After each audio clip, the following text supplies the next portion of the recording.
Do not attempt to adjust your programming. You are now listening to B-Movies and Beyond.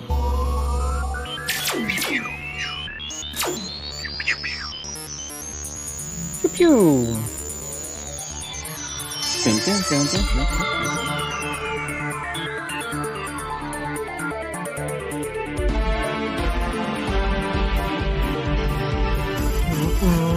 Oh yeah. Beat that beat, Ryan. Yeah. Question. Welcome in, everyone. Episode 351 of B Movies and Beyond. Ryan, we did it. We did 2 weeks in a row. High five. I love how that's an accomplishment now. It is, dude. We've gone a while where it's been like every other week, if that. Oh, man. We're doing it. We're crushing it. Man. Should I just have this microphone here just the whole time, even though I'm not using it? Is it not working? Then yes, you should. Yeah, this is for karaoke. This is not for podcasting. So I jumped the gun and my muscle memory just kind of kicked in and was like, are we gonna start? And then I pressed all the buttons and I said, I guess we're starting. That's good. Well, I was ready. I'm ready to rock and roll, man. Hell yes, I think I found a quick question if we have nice. this already. Well, we got a great episode. We got yes, we do. Well, we did our homework. We did. Day of. Hold on.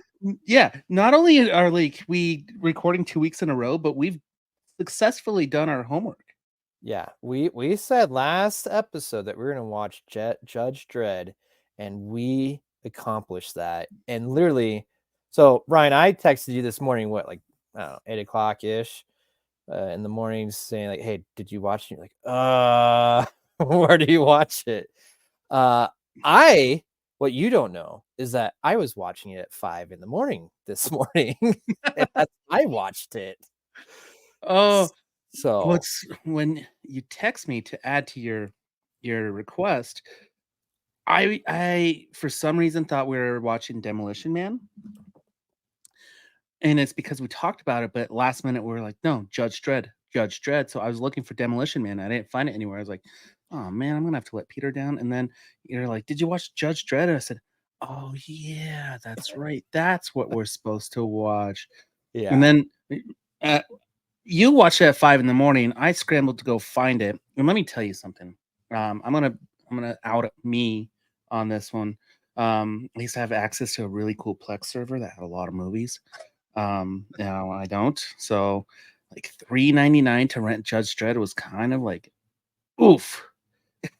I hear you, but at the same time, after I finished it, and this is only like 90 minutes long, if that, and I was like, man, that was $4, but I thought it was well worth it. But we'll get into that more at a review. I found a weird app called Electricity, and it helps you. You could just watch whatever movie you want and download them on your phone. Well, that's cool. I'll have to get that. Well, I don't know. On my phone. It worked, which was like very surprising. Watch. Let me just like. Okay. I don't even know if we should be showing our viewers, but like, see right above. See this little like. Oops. Is this an iOS 18 feature? No, it's just like a Chinese hack or something. But like, it's this icon right here. Dude, then they're watching you, man. Yeah, China's watching you. And then it just takes you to this, and it's like watch 9,000 ads, and it goes black. See, and then it works, huh? And then I got movies like boom. Well, if you are not watching us on YouTube, check us out on YouTube at B Movies Beyond, and you can see what Ryan's pointing at. You can see Ryan basically telling you how to stream movies. And no, I can't say that out loud, right? No, I just it's my Electricity app. It's weird. Okay, that's weird things. Yeah. We got a new trailer for Captain America: Brave New World, which I wasn't expecting that, man. Was not expecting it that early. So I was expecting it on 4th of July, by the way. Oh, that makes sense. They're a little late then, I guess. And Longlegs is making some history. So I'm excited, buddy. I'm excited to talk about Longlegs making history. I don't know what history it's made. That's news to me, but Well, just we'll box see. office history for Neon, I guess. Ooh. So So it's not A24? this one is not A24. This is Neon, which I like Neon, but I don't think Neon has had like, a hit in what, forever? Does Nick Cage work with Neon? Because he seems to have a lot of movies with them. I mean, maybe. Am I onto something? I think I'm onto something. Maybe it's his production company. No, doesn't he have his own production company? Watch, it's Neon. It is. It could be. That'd be hilarious if it was. But we'll talk about that more. I screwed up Wikipedia. Where's my search bar? Oh, there it is. Okay. Sorry, Peter. Distracto over here. Dude, I understand. It's all right. But Not Mr. Distracto. you got a quick question for us, Ryan. Why don't we just dive in, huh? Yep, let's do it. What? How? Why? I have so many questions! Peter, What is it? Yeah. what is your comfort movie? My comfort movie. Can I say Judge Dredd?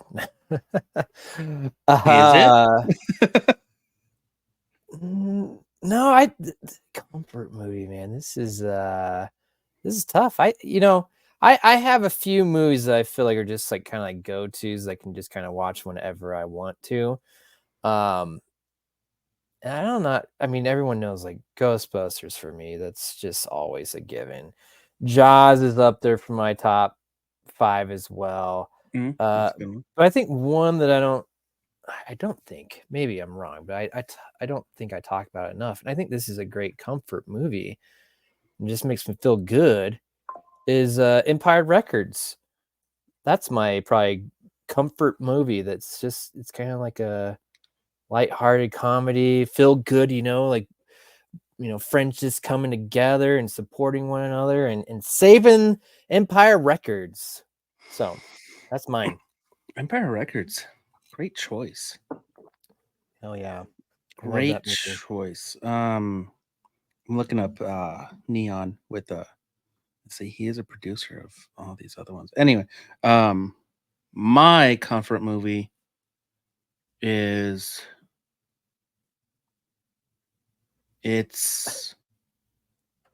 I'm gonna say it's I like Gone in 60 Seconds. I think that's the one that I can. Yeah, it's not Dances with Wolves, as we found out in the last episode. It might be Batman Returns. Oh, Batman Returns is a good one. It is a good one, but it could also be Sonic. I get that for you. I get Sonic. And it might, I mean, the obvious choices would be Ninja Turtles, but yeah, here's the thing though. Like, I guess what I'm curious about is the comfort. You mean like this is like you're in a bad mood and you gotta turn this on to feel better, or is this just the movie that just makes you feel good anytime you watch it? Like, I mean, what are you kind of like saying? Because I might have to like, it might change based off of that for my selection. Well, this question came from Reddit /movies, and they explain themselves. Yeah, Big Lebowski makes me laugh no matter what mood I'm in. Okay. The Mummy. Maybe I do know every line, but I'll never stop watching. Office Space. Good day, hard day, happy feeling sad. It's always there. Okay. So I think there's something there, right? Like, just no matter what mood you're in, you can watch this and enjoy it, right? I think that's kind of what we're getting at. And I think that's true. So you're saying that potentially Batman Returns, no matter what mood you're in, will just make you kind of feel good? No, I changed my opinion. Okay. RoboCop. Oh. The theme song, how bad Detroit is, the future, the awesome CGI, the gruesome death. Yeah, makes me feel good. That's a good one. I think action movies like that are nice. And that's one of those things. Like, I don't feel like you go into RoboCop, man, you don't really have to think about much. And I think that's one of those things where, like, if it's a film that can take you out of whatever's, like, upsetting you, like to me, like, that's a comfort movie, right? That's the thing that's making you feel better. And I think RoboCop does it. And I guess RoboCop probably, does it great. yeah, I guess Batman Returns could do that too. Yeah. I mean, yeah. But Yeah. the only thing about RoboCop is, like, I have to watch the rated R version. I can't watch like a TV version. So if it's on TV, I won't watch it because that's not comforting. Like, I need to see like the almost NC-17 version of RoboCop. You need to see his hand get shot off and his dick shut off and all that good stuff. Every single time. And then you're just like, man, it sucks to be Murphy. Yeah. I'm feeling pretty good about myself. And then he becomes a super badass robot. Cyborg. An original RoboCop, not that 2017 one with Captain Boomerang, or what's his name? Not Captain Boomerang. Flag, right? Isn't that his Flag? John Flag or something. Yeah. Yeah. I really enjoyed that film, and I thought it warranted a sequel. Like, I just think I was reading up on that not too long ago, just about movies that were like kind of stuck with for the times. Like, they couldn't like escape what was going on and try to branch out and do something like kind of original. So like the whole that RoboCop going up jet black, like they just made like some really poor decisions based off of what was going on at the time. And like every single movie was just doing, oh, you gotta go full everything black suit. You just cannot do anything else differently, right? Like X-Men kind of did it. The first live action X-Men, right? They couldn't do the vibrant colors, they had to go leather, right? That was the time, right? Because of Blade and all that shit. I didn't want to load up this episode with Deadpool and Wolverine news because by the time it comes out, we're going to be like 4 days away from it coming out. But there was Kevin Feige said something that grown men on set were crying when they saw Hugh Jackman in his Wolverine yellow and blue X-Men outfit, and that's that. It's a long time coming, and like you're right, like. See, we didn't get that back in the early 2000s. We had to have this dark, all leather stuff, and now it's yellow leather and red with Deadpool. Yeah, I mean they've learned that you can make these costumes actually look pretty sweet. So, it's just they're branching out, right? But pretty soon that's probably going to be the thing. We're like, oh no, everyone's doing that. I mean, I think you're actually kind of seeing it, right? Like you're seeing it with all the superhero movies. I think this is part of like the superhero fatigue. Like RoboCop 2017 had some fatigue with the whole matte black weird ass suit thing. Like it just didn't work.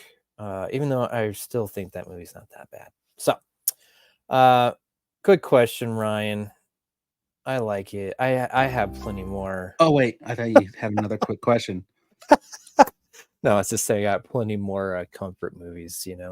Yeah, like right now, I'm gonna try and put Green Lantern on in the background. Oh, that is not a comfort movie. Jeez, you're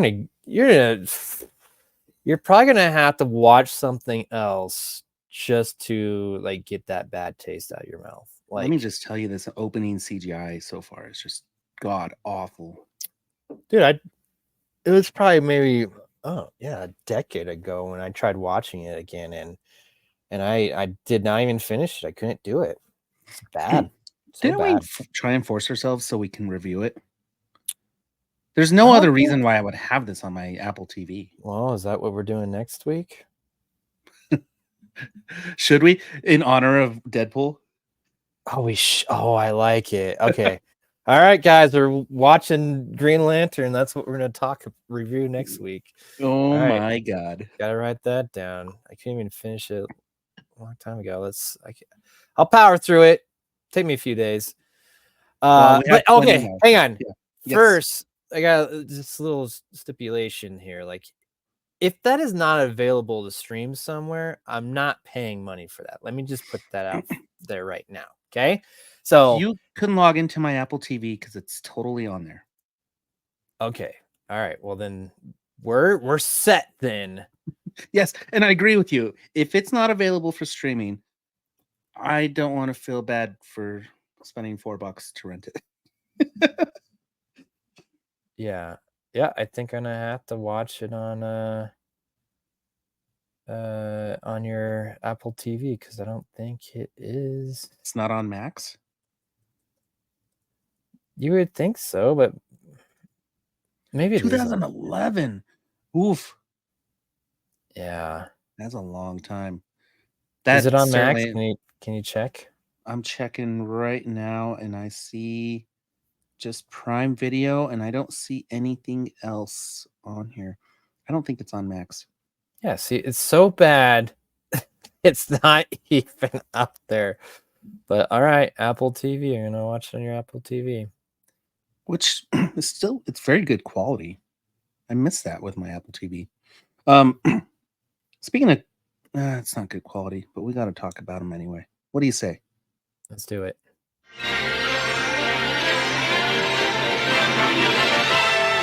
Here are some exciting coming attractions from B-movies and beyond.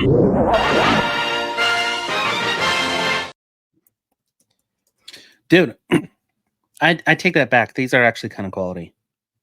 The only one that threw me off was Monster Summer. No. Anyway, trailers. We got trailers, Peter. Yes, we do. What do you want to start with the big one, or do you want to just kind of ease into it? Yeah, let's start with the big one because then if I don't like the rest, I can cut it. I love that. Oh my gosh, that guy is so CGI right now. Captain America, Brave New World. Where's Chris Evans? Remember, he died. He died. Oh, So, the thing that, first off, right, it is now Anthony Mackie's the new Captain America. We saw that coming to age story, I guess, coming to hero story in Falcon and the Winter Soldier, right? right. That series. And so now it's his first standalone movie, which here's the thing. It kind of sucks that Sylvester Stallone's not in there, like Winter Soldier, because he was awesome. Like I love their just their chemistry together, and they're not there, or he's not there, and they just got that other guy that was hardly in the show that's going to be like the new Falcon, right? Oh yeah, But Joaquin Torres. I guess, yeah. But I think Yeah. everything I saw in the trailer, I mean, nothing made me not want to go see it. I'm pretty excited, and I feel like maybe they kind of gave away a little bit too much with introducing the Red Hulk. That probably could have been saved and would have been a fun surprise there at the end. I liked how they handled the whole Harrison Ford now as General Ross running for president, apparently, and just like, oh man, I had to shave the mustache. That's why it looks so different. I like how they addressed that. But yeah, I mean, it looks pretty good, and I feel more. Besides the Red Hulk, I feel like pretty grounded. So Explain that. like there was a lot of Falcon, right? He doesn't have any superpowers. He just has a jetpack and he flies around basically. Now on top of that, he still doesn't have any powers, and he has a shield and wings to fly around. So that's it. Those are his abilities. It's just holding a shield and flying around with a jetpack. What an interesting choice for Steve Rogers to pass the mantle to. Just an average dude with wings.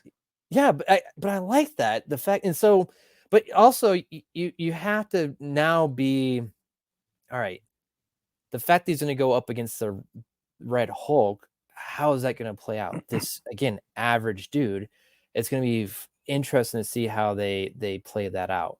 But most of with all the other action that was going on, it's just him fighting kind of normal guys and just a lot of gunplay, right? Like, so I didn't see anything that was like, holy crap, this is like overkill. It just felt more.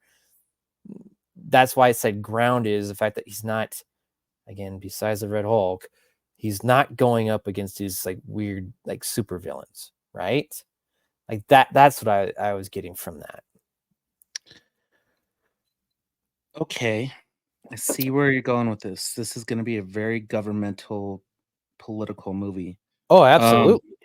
I like that Absolutely. they have Carlo Esposito in there. We don't know who he is. There's rumors of who he is. I'm not going to say who he is. Liv Tyler is Betty Ross. She's in it? Yep. Well, I mean, right there, that's how you know they're going to stop Red Hulk. Tim Blake Nelson is the leader. The leader's in this. Okay.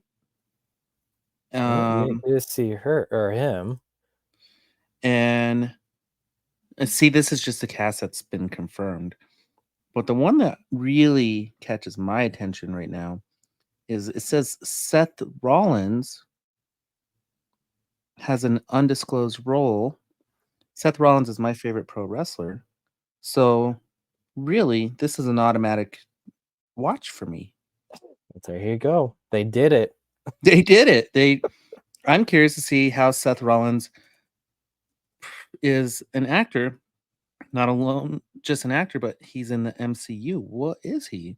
Yeah. Oh, there's a photo of him.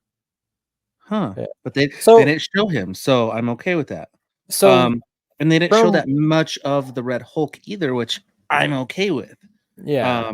Although the teaser promo poster has the Red Hulk hand kind of crushing the Captain America shield, which tells me that Red Hulk is stronger than Hulk. Did the Hulk ever try to break the shield? No, but who just launched the shield into this atmosphere? Oh, Rogue did in X-Men 97. Remember that? Yeah. Yes. She just hucks it clear across the world. I was like, damn, Yep. Rogue. Yes. Steve Rogers is like, oh man. And then as we were talking about that, we may have Seth Rollins' role might be cut out of the movie. You just never know. Now I have to go see just to be sure. I know Yep. his wife Becky Lynch was cut out of the Eternals. It's probably I for saw- the best. Yeah, she doesn't seem like a good actress. I Well, saw And the Eternals on, wasn't that good. So. yeah, that's true. That's true.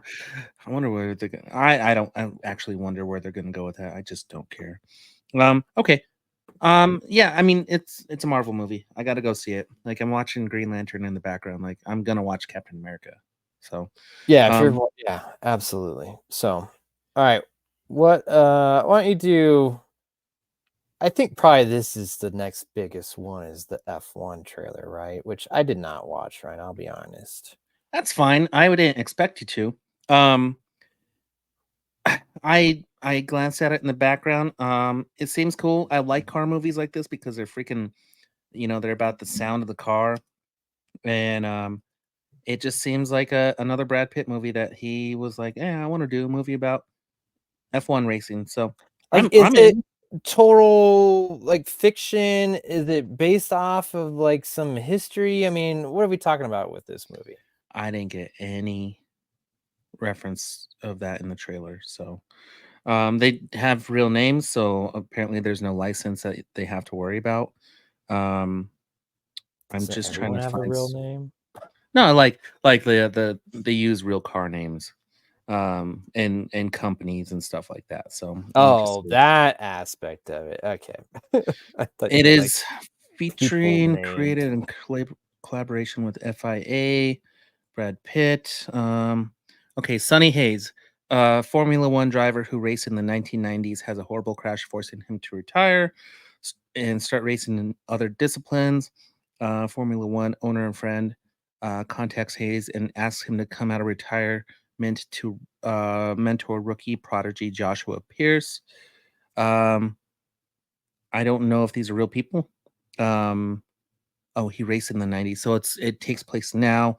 He was a famous one. I think it's fiction. However, like, you're gonna see big names such as Denver Broncos owner Lewis Hamilton, Verstappen, Carlos Sainz, big F1. So car guys are gonna go see this movie for sure. I don't know. Yeah, Sonny Hayes is not a real person. I'm correcting myself. He's a real person. He is not. He is Brad Pitt. It's I think he's a real person. I don't know. I just Googled Sonny Hayes. It is true. First. Man, this is so weird. Maybe he's not a real person. Unless this guy just really looks like Brad Pitt. So Brad Pitt arrives as a fictional race car driver, Sonny Hayes. So okay. Okay. Yeah. Do they have a F1i.com? Is this the movie? Did I just go to the movie site? I think I just went to the movie site. They got like a fucking like fake article on here. I'm very confused. They had me confused. I they had me. I think it's real. I'm gonna go with it's real. Yeah. Okay. Oh, so this is coming out next year, June 25th, and it's going to be on IMAX. Movies like these are fun to go see on IMAX because they're loud. Oh yeah. And like you get to hear the sounds and feel it, the thrumble in your ball sack. So I would recommend, if you want to thrumble in your ball sack, go see this movie. True. I'll probably watch it at home. Like, you know what? I don't. It's like, so I'm not like I don't like racing, right? I don't watch it as a sport. Kind of the same thing. I don't really watch baseball, but when I watch baseball movies or even racing movies, dude, I get so into it. When I watched that Gran Turismo movie, man, I was just enthralled. And same thing with what was it, the Ferrari versus Ford?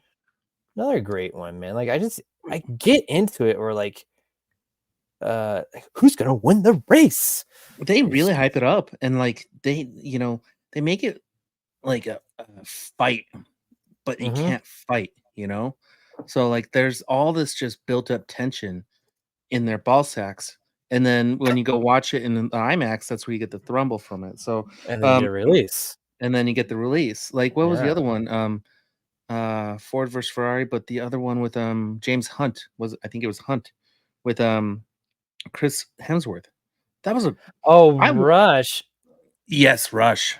Here's the thing. Right after I watched Gran Turismo, I tried to watch Rush, and I did not get very far on that one. I needed a little bit more action to begin with. Gran Turismo is a great movie to watch. Dude, very underrated. Yeah, I agree. I'll tell you, Rush, the actor who plays Niki Lauda, and this is based off a real movie, Daniel Bruhl. You want to punch him in the face every time you see him. Was he Chris Hemsworth or the other guy? He was the other guy, but he was just such a little weasel. And he's in the Kingsman. Yeah, he just plays a really good. That guy was the Zemo or whatever, the guy that was in Civil War. And you wanted to punch him in the face there too, right? He just has that face that you want to punch. He just needs to put on that purple mask. Oof, oh my gosh. So, well, moving on from punching people in the faces.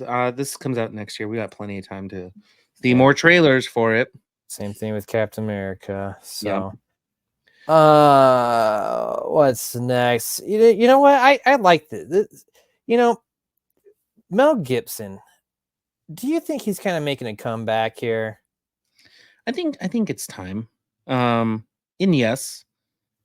And so there's been a number of movies like that he's been in that I've seen, like, kind of, I don't know, over the past few years. I'm like, they're not big they're not blockbusters, right? He's kind of done with that, I guess, or maybe he's not quite there. But he's doing like these kind of like more low budget indie films, and this one's called Monster Summer, which is like a retired detective, and basically there's some kids are involved with some, maybe there's some monsters in their town during the summer. But the whole time I was watching, I was just kept on like, dude, I was captivated by Mel Gibson, and I kept on thinking, like, oh man, he's kind of going down the Nicolas Cage route. The guy is just popping up in everything. Like, go to his IMDb page and just like look at how many movies he's just kind of knocking out, man. Like, they're not big again, but I swear I've seen like a few trailers like in the past several months, all with Mel Gibson. When was he canceled? Oh, dude, it's been a while. That's why I feel like he's kind of back. Like, so, oh, holy shit. All right. Let's just start with, let's just look at 2020. 2020 had 3 movies, and a lot of them I liked every single one of these. He did Boss Level, Force of Nature, and Fat Man. All fantastic movies. Then 2021, these are the ones I have not seen, but 2 of them, Dangerous, Last Looks, have no idea what those are. Then 2022, Panama, Agent Game, Father Stew, Hot Seat, Bandit, On the Line. That was just fucking 1, 2, 3, 4, 5, 6 movies in 2022. 2023 had 3. Calm down a little bit. Confidential Informant, Desperation Road, The Continental. Oh, that was the mini. He's in the mini. Oh, he's in the Continental. Holy shit. And then now so far for 2024, this Boneyard plus these other movies that we're talking about that are coming out. Like, dude, the guy is just racking them up, and even when he was in Daddy's Home 2, that was fantastic. Like, the guy still has it, man. There's just something about Mel Gibson. I don't think he's not an A-lister anymore, and that's why you see like all these ones. But dude, he's staying busy. So just like Nicolas Cage, do you see it? Mel Gibson is 68 years old.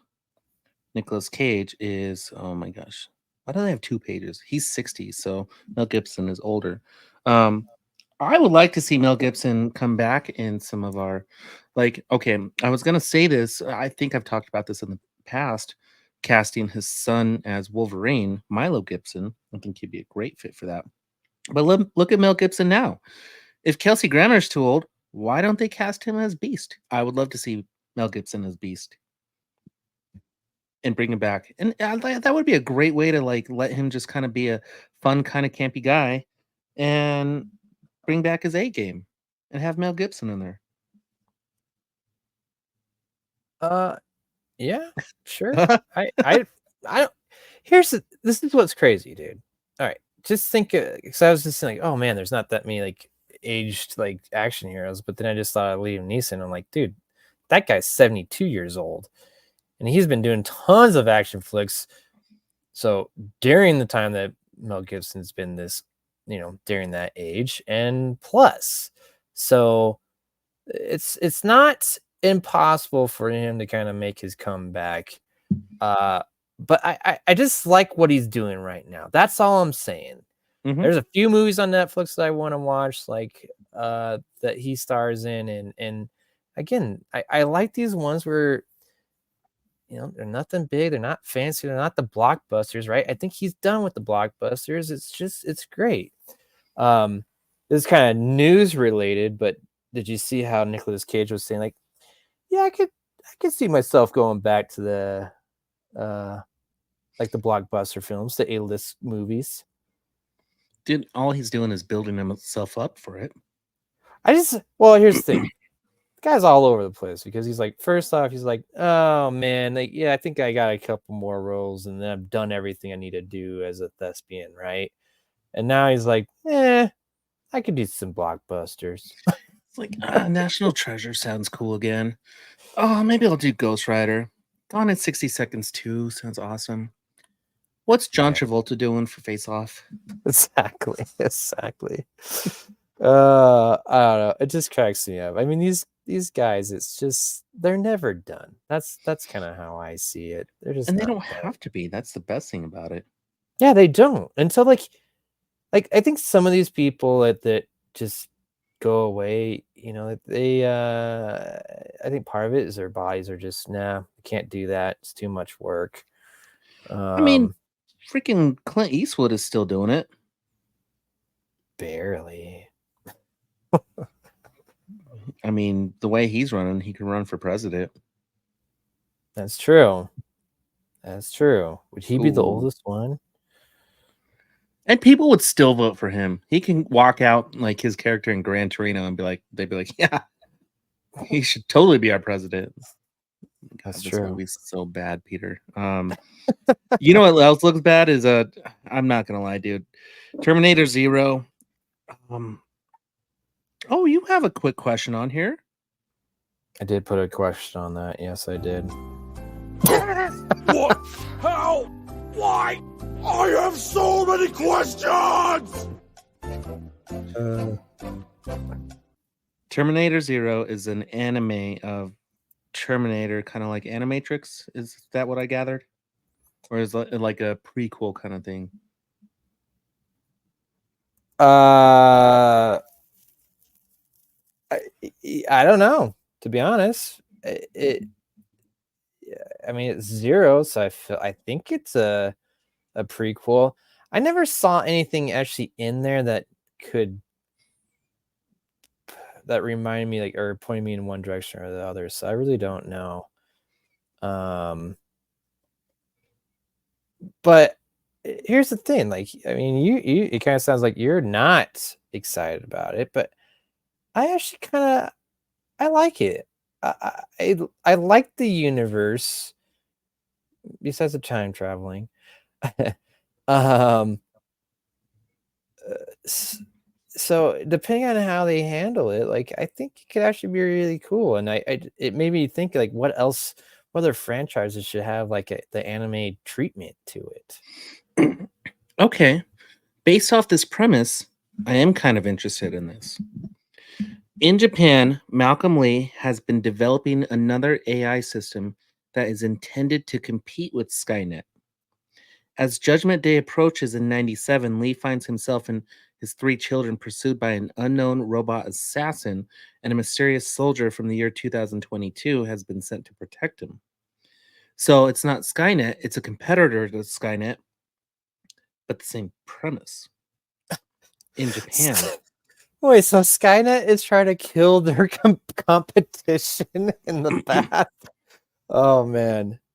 Yeah, I like it.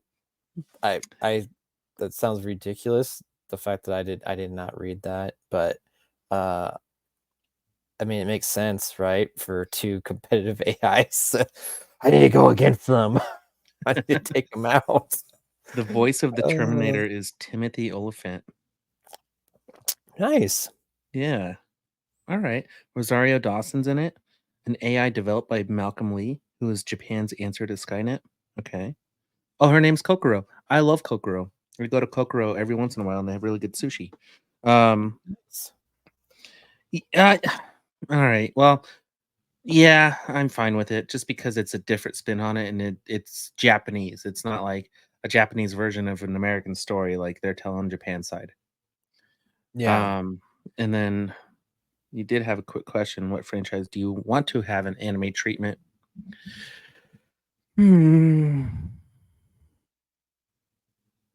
Godzilla. Have they already done that? Netflix has done it, yes. Oh, okay.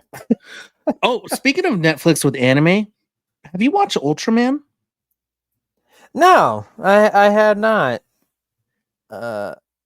Looks okay. We'll talk about it later.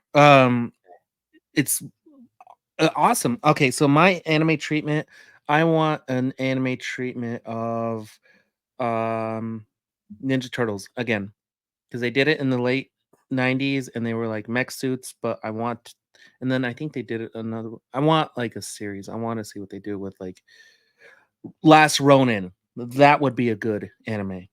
Oh, that'd be cool. Yeah. You know that man. I hate to say it, but I think Ghostbusters could be really cool as an anime. We are so predictable. I know. But the other thing I was going to say was the Mighty Morphin Power Rangers. Have they done that as an anime? But I think that would be a lot of fun too. Oh, that's a good question. I haven't seen them as an anime. I know they have a comic and kind of is it manga or is it manga? I think it's manga. I think it's manga.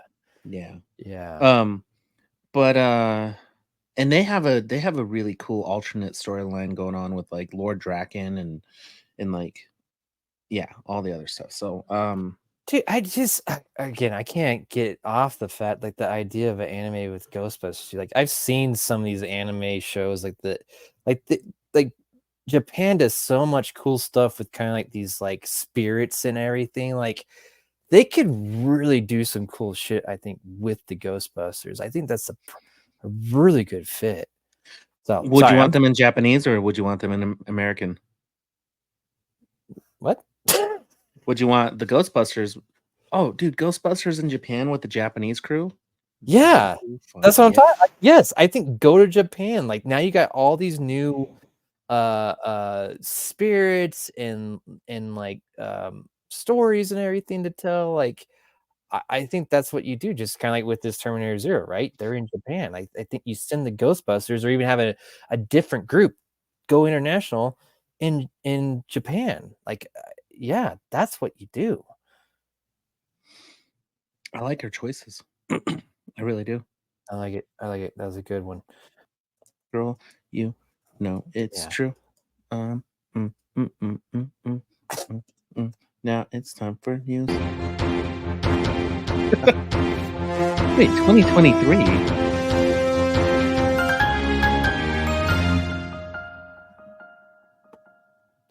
Okay, we're in news. Comicbookmovie.com. The Toxic Avenger remake starring Peter Dinklage has reportedly been deemed unreleasable. And here's why. Oh, that sucks. Let's see why.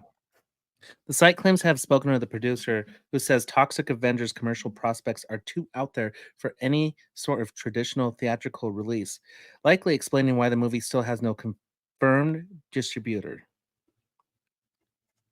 As a result, so no one's it's bought looking it. increasingly likely that it will have to be offloaded to a streamer or go straight to VOD. I'm fine with that. Just let me see it. I don't think people know what they have there. They don't. That's the problem. In this day and age, nobody knows what they have right here. Like, yeah, Alamo Drafthouse does. Sony, figure it out. Put like on Alamo. This is the perfect example. Like, I think this goes in nicely with the news of Longlegs, right? Mm-hmm. Longlegs. I mean, you've seen it, so you know what it's like. But before, like, we had these really cryptic teaser trailers. You don't even get to see Nicolas Cage in it.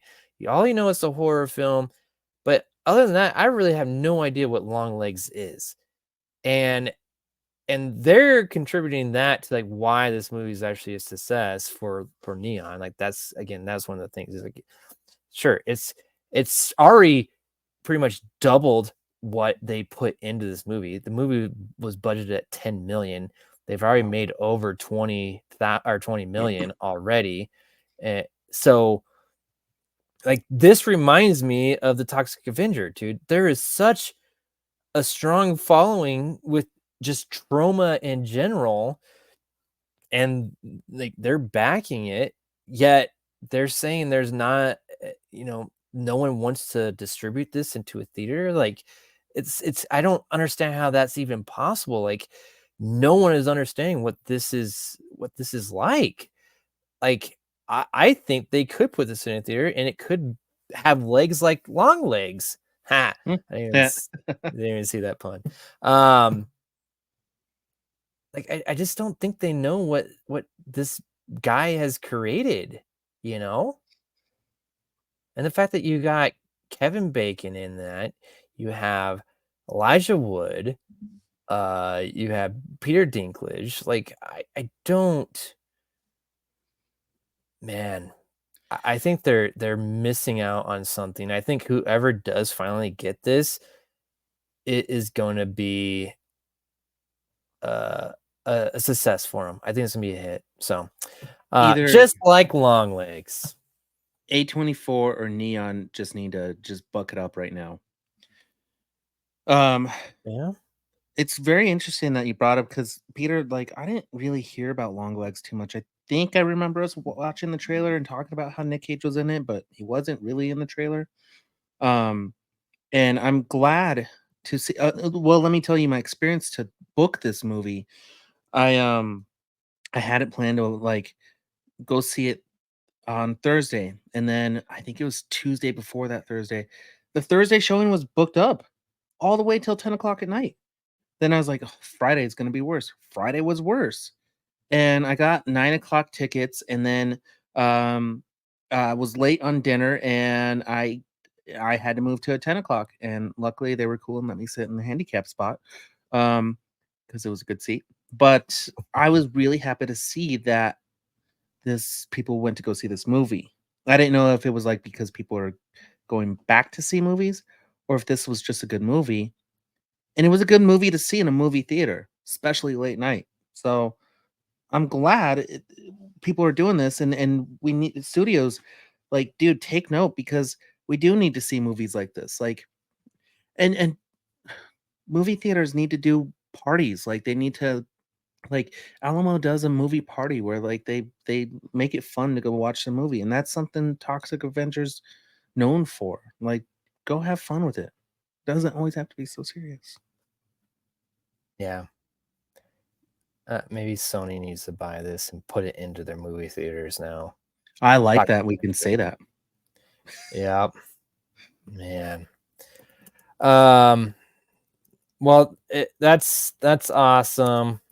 I'm glad you enjoyed it and that this is doing so well. Holy shit. Okay, well, maybe I'm a little. No way. I What? just Googled the Toxic Avenger 2023 budget and the AI overview of what I guess it's Google Gemini. They said the budget was 200 million. No way. I know, I don't. How can that be true? But I mean, they got some big name actors, but no way someone gave him 200 million to a movie that wasn't even sold. Like, that makes no sense at all. Okay, if this movie's 200 million, then yeah, maybe they might have made a mistake. What do you need 200 million for this? I can't. That's just what the AI brought up. That I don't, dude. I have no idea if it is really 200 million. Then I understand why maybe no one's taking a chance on this because I don't know if you're gonna make that back. Why did they need 200 million to make this? Where did they get this money? First movie was 500,000. Yeah. Inflation, Ryan. Inflation. Dude, if that's the case, then yes, we have a problem with inflation for sure.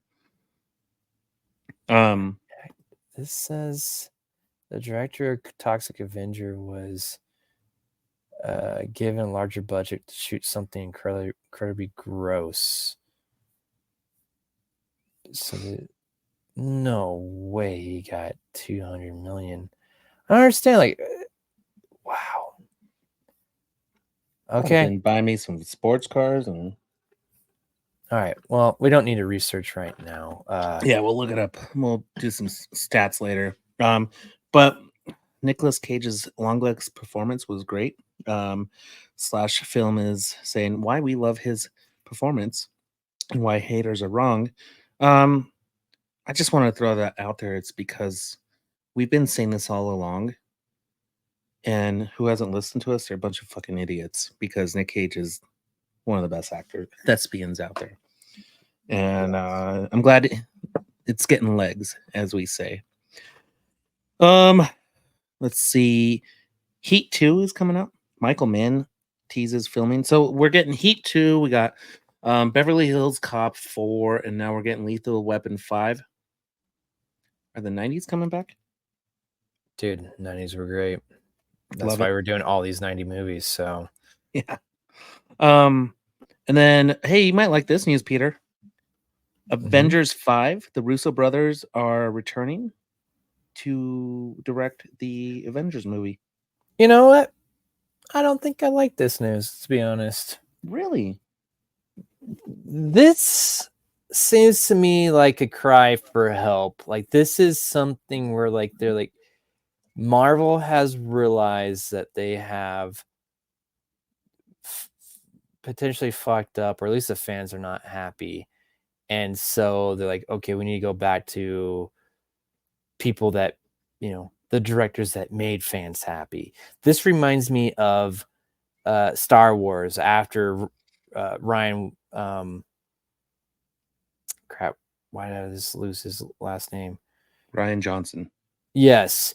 Did Last Jedi, and people were so upset with it that instead of going to Colin Jurassic World director, they went right back to JJ, and it sucked balls. That's what I'm a little concerned about. They haven't had a decent track record since Avengers Endgame anyway. Yeah. The movies they directed was Cherry, The Gray Man, I like and The Gray Man was good. And then The Electric State is coming out. So I guess we could find out what that's about. Yeah, they've been trying. They have been, I think. Well, they've also produced a lot of stuff. They have been producing the Extraction movies, which I think there's a third one coming out. And so like, it's been hit or miss, but they've been really riding those coattails of what they've done with Marvel. Not to say they can't do a great movie, but I just feel like this is trying to course correct and try to build some steam and be like, hey, look, guys, we're gonna get better. Look at who we brought back. It was the same thing with Star Wars. Sorry, I guess you didn't like that one. You got really pissed off, even though I feel like there's just a lot of haters of Star Wars and Last Jedi. And let's bring back JJ and make a terrible movie. What's funny is comicbook.com says the Russo's MCU return is getting mixed reactions. And you just proved him right. That's right. Yeah, here we go. Marvel hiring the Russos for 2 more Avengers movies feels like the first foot in the grave. Just proves that they're giving up on anything else but the safe stuff. It'll be the death of them. Wow. Could be. Could be. We'll find out. But here's the thing, though. I don't know if the Russo brothers really play it safe. So I think that's, I think that's where it might be okay. From watching these other movies, right? Not a great track record, but also the other thing I noticed with that is that they've tried to do various things. They're doing things that like, hey, I like this. Doesn't matter what genre it is, they just do it. Mm-hmm. So I don't know. We'll see. I just think I really do think this is a publicity thing. So what's next? Deadpool and Wolverine searches for Wolverine's Dogpool. The only reason I put that in there is because B Movies fans go on Twitter and go to at We Rate Dogs and go find the picture of Churro and go back him up because I think Churro would be a perfect Wolverine pool dog. What? So I'm a little confused on what's going on here. Like, obviously, this is not to be in the film, right? No, I think it's just for promo shit. Okay, so like I want to jumpstart Churro's career. So okay, get off. I'm not saying I'm happy and I will vote for Churro. I was like, what do you get from this? Like, obviously they can't be in the film because the film is done. I just don't understand it. So that's all. Well, I didn't either, and everybody's posting their dogs, and there's not one dog remotely close to Wolverine, and my description is even the best. Let me find it. Ooh, they got one of those ugly Chihuahua dogs, but that's Dogpool. Like you don't have Do them the same be one. the same. Like you know, Wolverine Churro is like, oh, see that guy's good too. Would you See, put I got some. Cheryl in a Wolverine costume? I need to Give him put him in a claws? and give him some claws. I Yeah. should. I found his best furry photo. Nice. But maybe I'll post it on our I say this every week, but maybe I'll post it on our Instagram and give us some love over there. We Because should. We need some love there. yeah. Yeah. Churro is could be Wolverine, and that would make me happy because just like Wolverine, he is grumpy and he's annoyed by people named Ryan. So yeah. Sorry, I yawned. We don't need to But, talk about this one over here, 824. We've done alright. enough 824. But hey, we got some sad news, Peter. Dude, so much sad news. This weekend was a rough one. Yeah, man, I hate talking about this. You know, just deaths. I don't like it, but at the same time, I feel like it. You know, you need to kind of like bring up these things and you know just acknowledge what they did, right? And some of these ones, it's I don't know. I think they're important because they had a big part in our just growing up, our society, kind of, you know.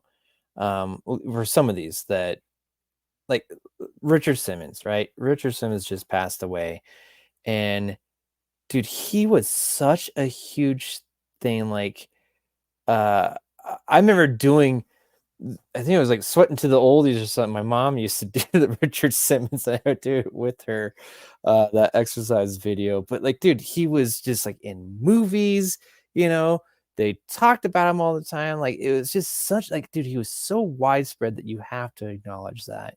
And it's crazy that he just recently passed. Same thing with Dr. Ruth. She taught me my adolescence. I listened to that old lady talk about sex. Yeah. I remember like, listening and watching like the old was like cable access shows like her. I remember I thought it was just the funniest thing because it's like, man, look at this lady, just look at all these sex toys and talk about them. It's And an just old lady, and she's just like, "Yep."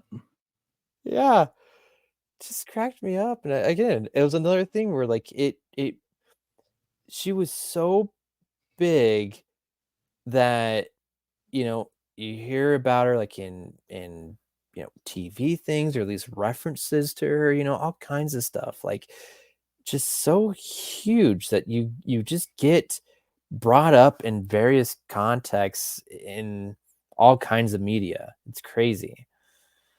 Um and then we lost the charmed one. Lost the charmed one. Shannon Doherty. Yep. Wow, dude. She was young. She was supposed to be at Fan Expo, right? I believe so, which that was the kind of the sad thing that's like, oh, dude, she was supposed to be there, and then like a week later, she's gone. She had some cancer, man. Yeah, very unfortunate. Yeah.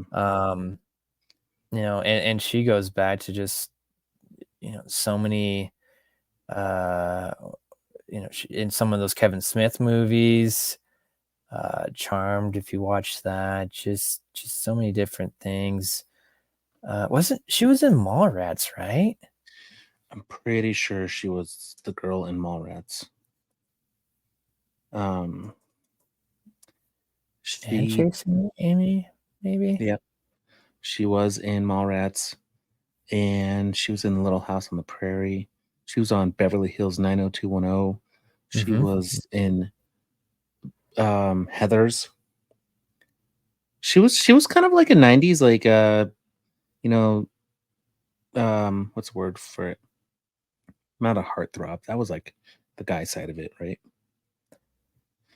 Yeah, isn't that is the guy's side? Yeah. She was like, I've always associated her with Courtney Cox in Friends. What is that character's name? How come I can't think of Monica? She always reminded me of Monica. Like she was hot, but she wasn't the hot one. But she was still hot. Yes, very true. Well, I mean Phoebe wasn't really hot, but anyway, yeah. Rest in peace, all of them. And geez, we almost had another one, but we're not a political podcast, so we don't need to talk about it. Yep. Crazy times. All right. Let's get in our main event. Let's do it. I wish we had that theme song. We should do the theme song.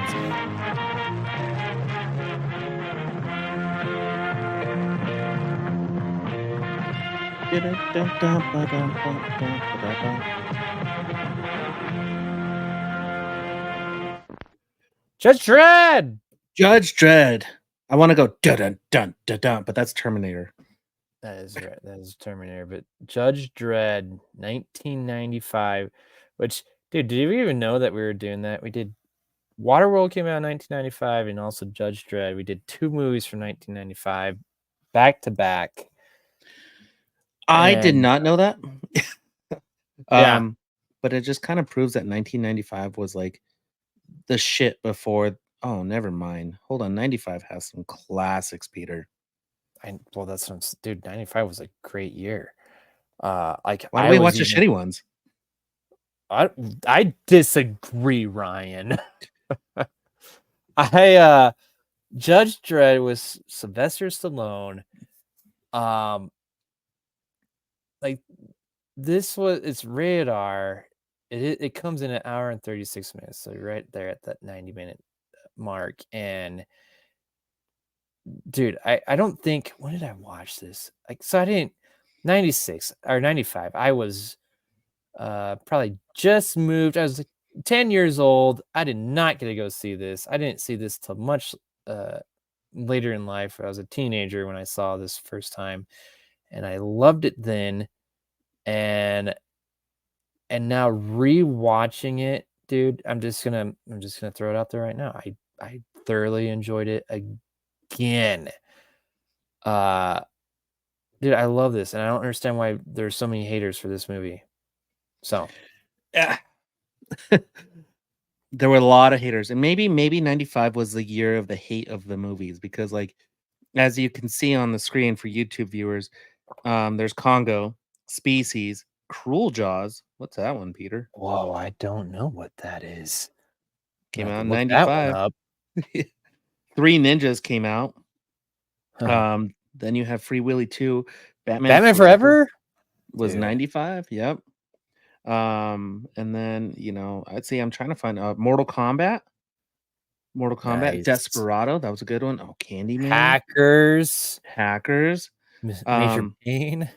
Tank Girl. Yep. So 95. Oh, there's last week's movie, Waterworld. Yeah. Oh, man, fair game. This Jade movie looks cool. Okay. So the point is like 90. Oh, Billy Madison. 95 was that year where Johnny Mnemonic, Showgirls. 95 was good. Oh man, it was good at being bad. Let me just say it that way. But here's the thing, dude. Like so many of these movies were considered flops, right? But dude, I think 95.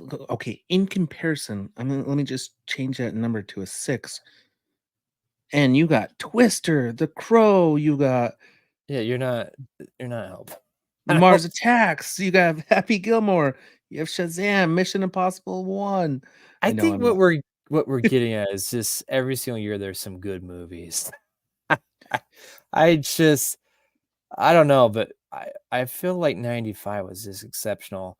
And I had this idea, Ryan, and maybe we're kind of already screwing it up, but would it be kind of fun to like, all right, we're in 2024 right now. We just go back what is this, like 30 years now? Is that what we need to go back? 30 years and just do like the movies from 1994.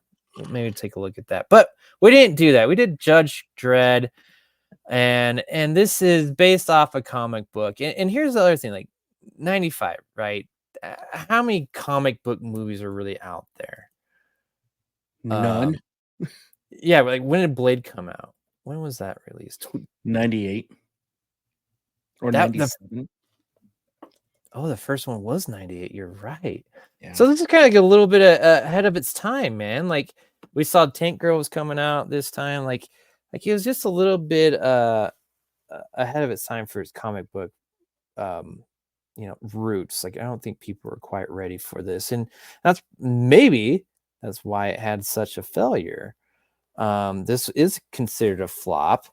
It did make its money back. I think you have the information on that, Ryan, right? I certainly did. Judge Dredd was widely regarded as a critical failure, despite bringing in $113.5 million. They But had that's about 90 million. yeah, and that's the international though. That's like total global. Like only domestically though, the movie only made like 36 million. Like did not do that well. Yes. Yeah, which but I think it has like a strong following now. I don't think it stayed true to the comic books, but the whole premise is that this is in a dystopian future. You got Judge Dredd, the most famous judge, who's a police officer with basically they get a judge right there on the spot, right? He is the judge, jury, and executioner, right? I think that's the line in the movie. I am the law. Yeah, and it's this type of world where I loved it because it starts off with a rollover, right? The words roll over, but instead of having to read it like in Star Wars, they had none other than I did not confirm this, but it sure sounded yes, it sounded like James Earl Jones doing the voiceover describing what has happened to Earth. We're basically like they oh man, what was it called? The crusted Earth, basically. Basically, the Earth became like a desert. I forget the reason why. Lots of war between everyone, but then they made these like mega cities where pretty much everyone just goes to and lives there, and it just got out of control. Cursed Earth. Sorry, it's uninhabitable. It's called Cursed Earth, and they made these big mega cities where everyone lives. Just a lot of technology, a lot of buildings and everything, and a lot of crime that comes along with it. And so that's when the judges were put into place, making it so they could do like instant judging right then and there, and just handle the law, keep the peace, kind of. But this, I think that's one of the complaints with this movie is that they did not kind of like follow the comic books at all. Well, the first thing they didn't follow in the comics was a judge was never going to reveal his face. They're not supposed to reveal their face, and they poked at it in this movie. But the first thing they do is they hire on. They went for Arnold Schwarzenegger, but they got Sylvester Stallone, and he decided to pull his creative control card, and they showed his face. And that's the first thing you don't do as a Dredd. The comics have never showed Dredd's face ever. Okay, but do you think that ruined the movie? Yes. And here's why. Fast Okay. forward to Dredd, where Carl Urban is Dredd, and they don't ever show his face. All right. Maybe I should just ask, did you enjoy this movie, Ryan? Yes, I loved it. Okay. I'm not okay. This is a whole nother conversation to compare it to just Dredd, which I really we should wanted do to it later. watch. Yeah, I wanted to watch that as well, but I didn't have the time. So, Peter, I but- like this movie, but to me, you know what? I think I watched YouTube reactions on this one, and someone said it best. This is best as a Demolition Man sequel. They Which literally could Demolition have. Man came out next year. Did it really? Yeah, it came out in 96. Oh, no way. Yeah. Yeah, with Rob Snyder. No, it came out in 93, Peter. No, really? Yeah. No, I liked my history better. Your history would have screwed up everything. Demolition Man. Okay, But you're right. 93. So you're right. It This was is the Sylvester sequel. Stallone with Rob Snyder, and those parallels were there. It's the same freaking movie, dude. It's the same movie. Like, There's a lot of similarities. You know, one of the and things I read yeah, was that Judge Dredd had so many similarities to RoboCop. That's why they could not release it at that point. They had to let kind of everything die down to be like, okay, this is the right time to do Judge Dredd now. that's the funniest thing because seriously, this movie could have been Demolition Man 2. And you could have made like your own universe with this movie. You could have made Judge Dredd with Demolition Man and RoboCop, and it would have been fine because the big robo creature at the end was totally like the robo creature in RoboCop. I mean, you got this dystopian like metro city built on this crust or the curse land, which like Demolition Man is the same thing. Like you have San Andreas that's built upon like the old city, and you have this cop who was like the top of his game for the longest time, and they framed him and sent him off into go fend for himself. It's the same premise. Like, and didn't Stallone, didn't that happen to him in Tango and Cash too? Like he's known for being this like badass cop that is framed and has to like redeem himself. Yeah, I mean, Stallone just does a lot of cop movies, so yeah, I guess Daylight was the one that came out in 96. I don't know where I somehow I flipped that around, but you know, you're saying all these negative things, but dude, this movie's fantastic. Shut up, Ryan. It's a good movie. So they okay, let's just talk about a few things. I think there's stuff that we can just all agree that like is really nice. Like I thought the set pieces, like everything they had that they were working with, I thought was fantastic in this world. Like I thought they actually did a really good job of creating this dystopian world. You know what it reminded me of? What's that? Not RoboCop, not Demolition Man, but Super Mario Brothers. Yeah. I get that. I get that. Like, but I you know, you can only do so much, but I did feel like it was its own thing, and it just felt like the future. It felt like a dirty future, and just everything in it. Like, they just did a good job. I thought they did a great job from the vehicles, there's just the design of the sets to the all the things that they're interacting with, the flying motorcycle things, the guns, like just all those things. I just thought they did a decent job at, and also like they had some cyborg people in this movie, like and also like just the Dredd suit, or the Judge suit, I should say, and also just the other like law enforcement people they had in this society. I just thought they just nailed all those things, in my opinion. I thought everything just stood out and felt like it's. I mean, there's some similarities, like you said, but it stuck out and looked really nice. Would you not agree with that? It did, and they had a budget, and one thing I wanted to take note of was Stallone personally selected Gianni Versace to design the futuristic yet functional attire for the film. So they had the designer of Versace making the outfits. Okay, no wonder why they had a big budget and it flopped.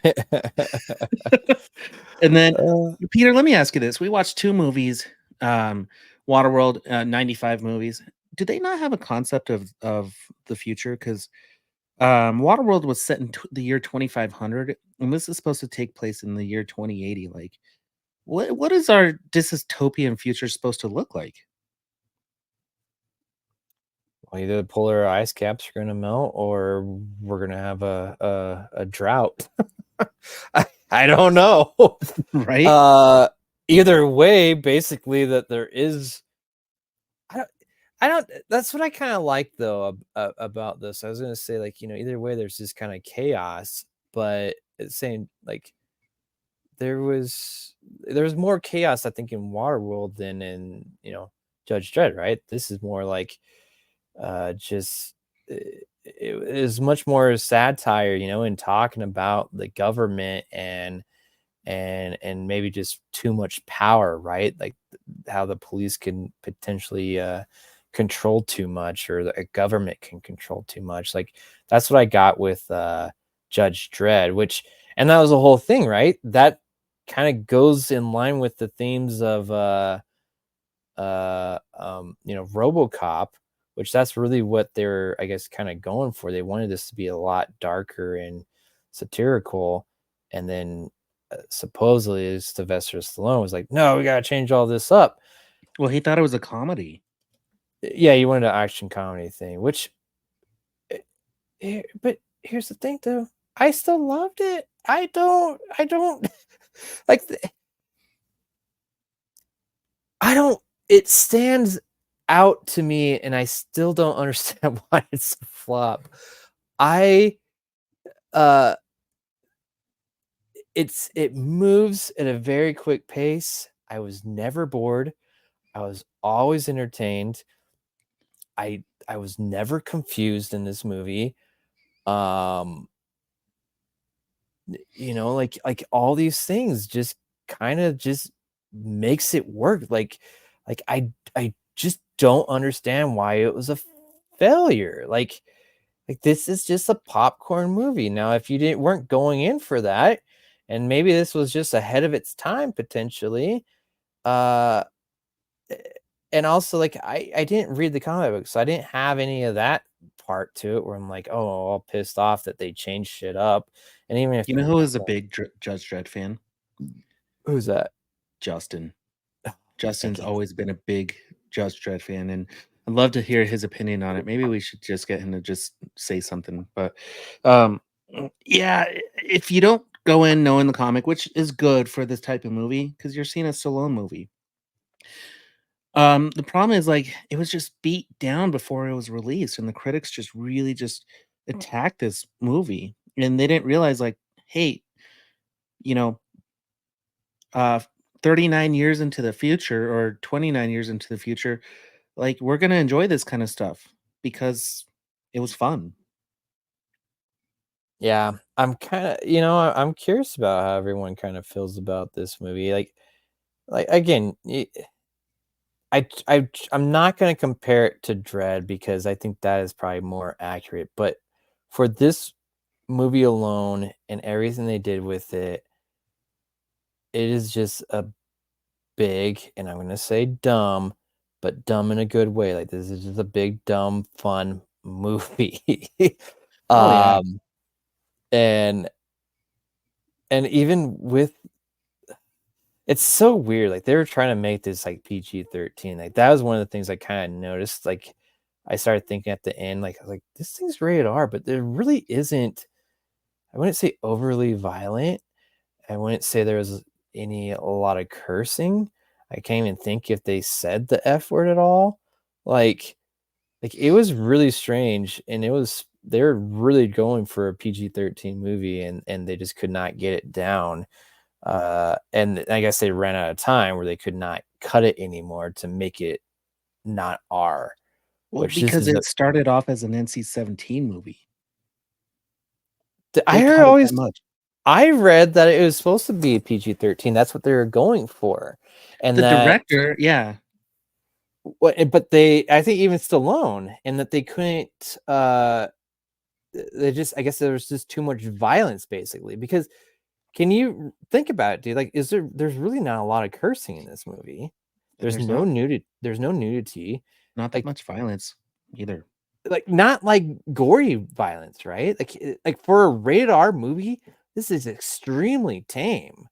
Like I almost wonder like if they put this in front of like the MPAA people, whoever like does the movie lettering or whatever. Like I feel like it would get a PG-13 rating right now. Oh, easily. Yeah. What's funny, this is the second movie where the director has gone on record to say that he was so disheartened over the consent creative disputes with Stallone that he swore he would never work with another big time actor. So apparently in 95, the studios were giving the actors more power, and the directors were like, fuck it, I'm done. And I don't want to work with them anymore. In later interviews, Stallone said he thought the film was supposed to be an action comedy film, so demanded rewrites to make it more comedic. And the director and screenwriter had a darker, more satirical vision. So there's a lot of conflict in this movie. Yeah, but okay. Let's just say if they got what they wanted to and it was darker, like do you think it would have been a hit though? No, because let's fast forward to Carl Urban's Dredd, which was a really good movie. It still didn't make the impact that a bloody, gory, rated R, almost NC-17 movie was supposed to do. Yeah. And I think that's kind of how I look at this is, all right, you're making a movie, you got to play nicely with everyone. And, for right or wrong, whatever Stallone did to this, like, you gotta work with your people, right? So, I do think though, like some of this, like I wonder if he felt the same way with Demolition Man. Like, oh yeah, this is an action comedy, so like I just want to repeat that, which that happens, right? They get in there, and then the first person they wanted to play, kind of like that sidekick, the Rob Snyder role was Joe Pesci, and I guess that didn't work out. So then Stone was like, I got a guy and called Rob. So that's how that happened. That's what I read, anyways. Well, that's brilliant. Yeah. Which I didn't, again, like none of this stuff was bad. Like I didn't think the premise was bad. I like the world. I like that. Okay, Sylvester Stallone, right? Judge Dredd, like the law is the law, and you cannot break the law, and he accepts that, and pretty much everyone else needs to. But then he gets framed for a murder that he doesn't commit, and then he's oh shit, he kind of like has well. Here's my question: is that's the whole premise, right? He gets framed for a murder he doesn't do, and he has to prove his innocence. That's the gist of it. There's a lot more like, okay, there's Rico, which I also love. By the way, man, the guy that played Rico, the fact that he started talking like I was like him, Armin Asante. Dude, he was like started picking up on the characteristics of what Sylvester Stallone like talks like those speech patterns and like things like that. Like I just thought like, man, that was actually like I could tell like he was trying really hard at being like the evil version of Sylvester Stallone. Like I thought it turned out actually pretty well. And I thought he was a fantastic bad guy, and he's supposed to basically him and Stallone are test tube babies. They created them. They wanted to clone, and that's the other premise of this movie is that they wanted to create chaos and just disrupt the judges so that they could create their own elite clone army of judges, right? That's the I guess That's the main the RoboCop plot. version of it. Yeah. Except for with cloning and not just killing them and putting them in cyborg suits. And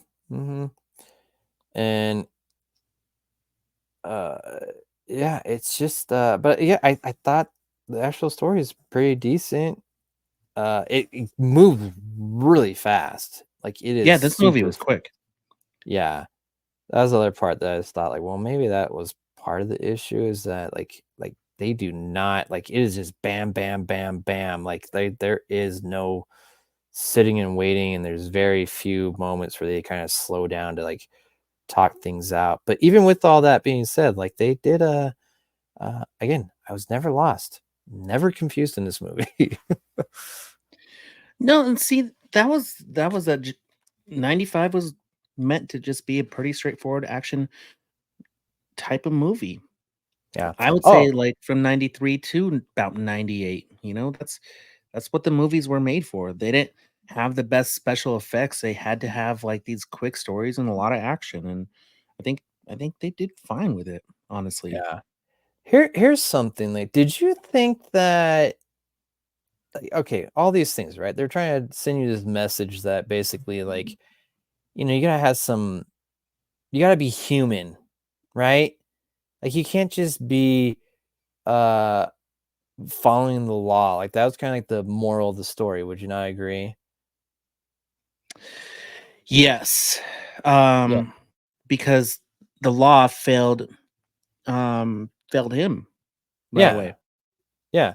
And so the law, they proved that, okay, yes, the law can be wrong, or maybe I guess unjust, that it could be cheated. Maybe that's the way to say it. Did you think that Judge Dredd Stallone learned anything at the end of this movie? No. Because okay. Because they gave him, like, basically made him chief, right? And then he was just like, nah, I just want to be a cop. And then he just like walked away and you're like, okay. Yeah. He basically he takes out all the bad people, kills Rico, his brother.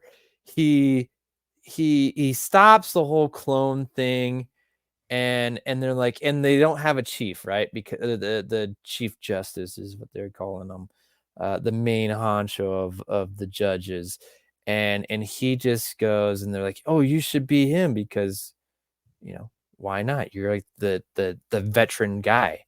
And he's just like, no, I am a street judge. And he gets on his motorcycle and he gets all dressed up, starts to put on his helmet.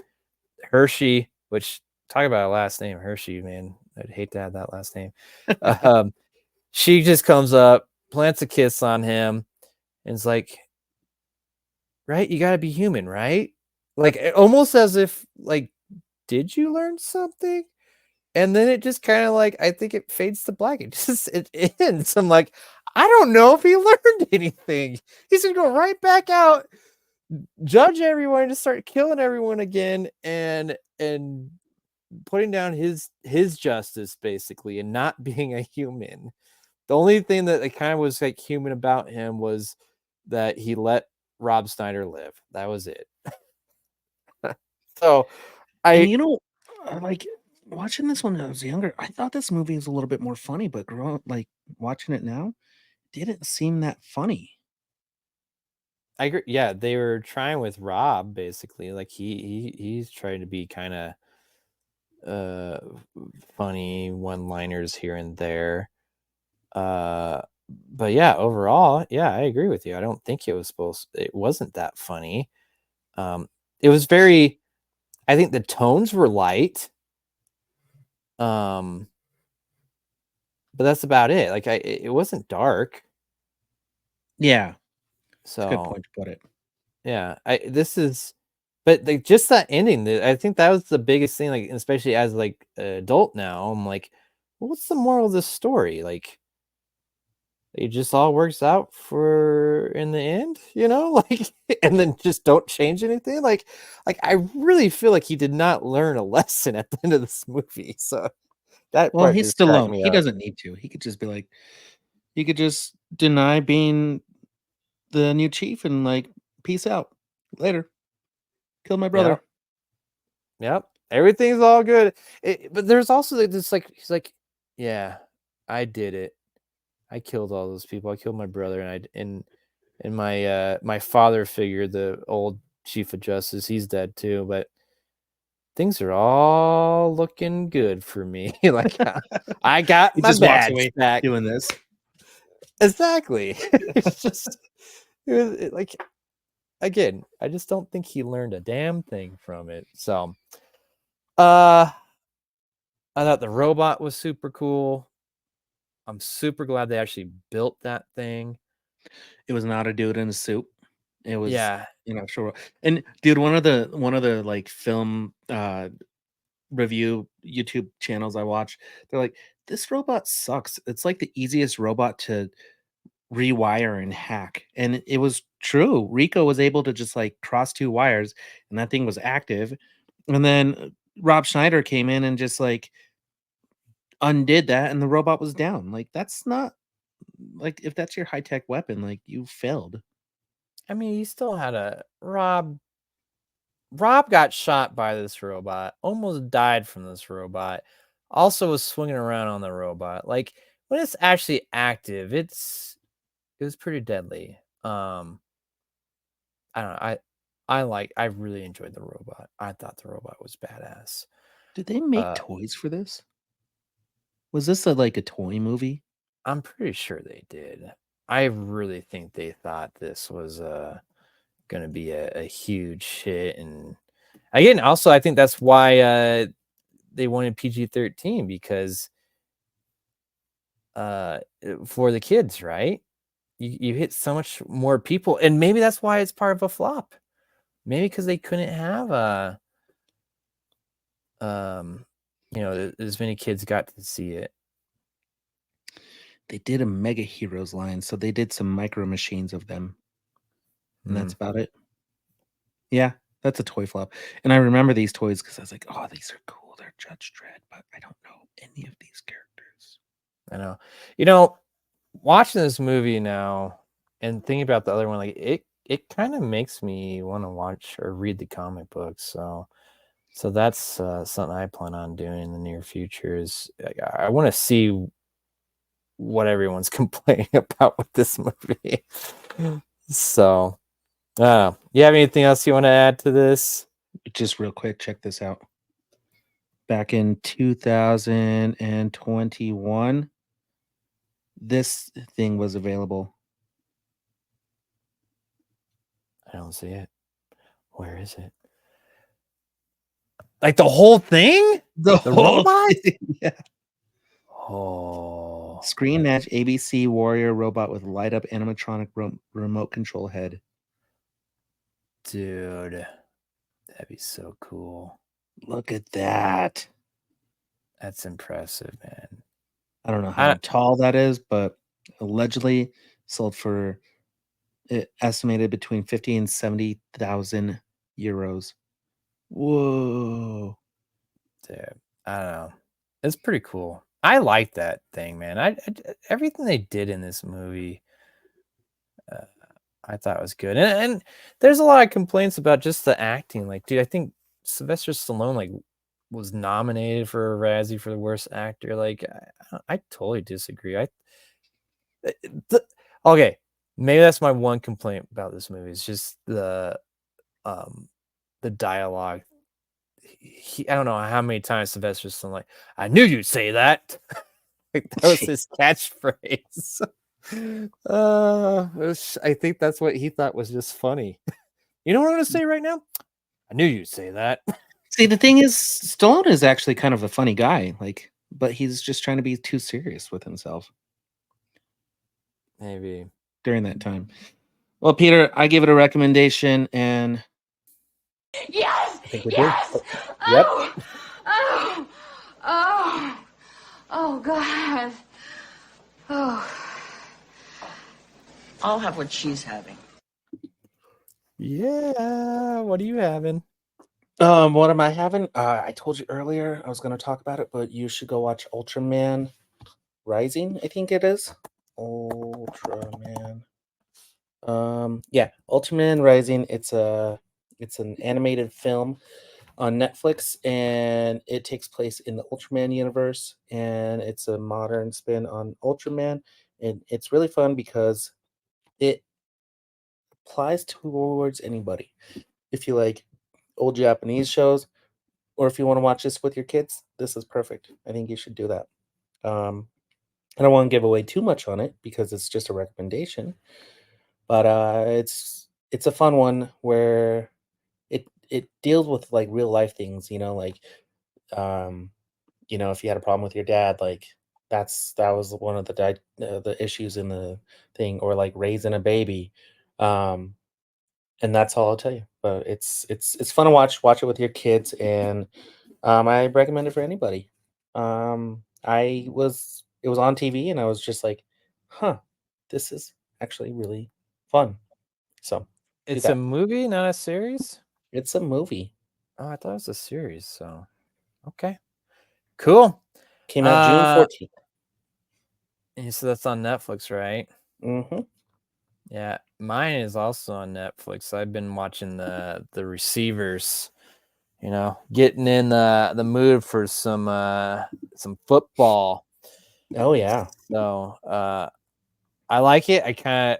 I like that they did a different position instead of quarterback, and it is just so interesting watching these guys and their work ethic, their competitiveness, and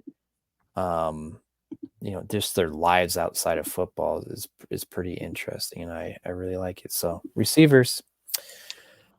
And last but not least, we talked about it a couple times, but don't want to tell anybody anything, but go watch Longlegs if you have a chance in the movie theater. It's a good one. There you go. Is phenomenal. Yes, and come back next week when we review Green Lantern. Oh yeah, I gotta restart this one, unfortunately. But I just there's some people in here where you're like, is that? Oh yeah, oh it is. I didn't know he was an actor, but they're in here. They're in there. They got some people. So yeah. Until next time, we will pew see out. you. Yes, we will see you. Yes. Pew yes.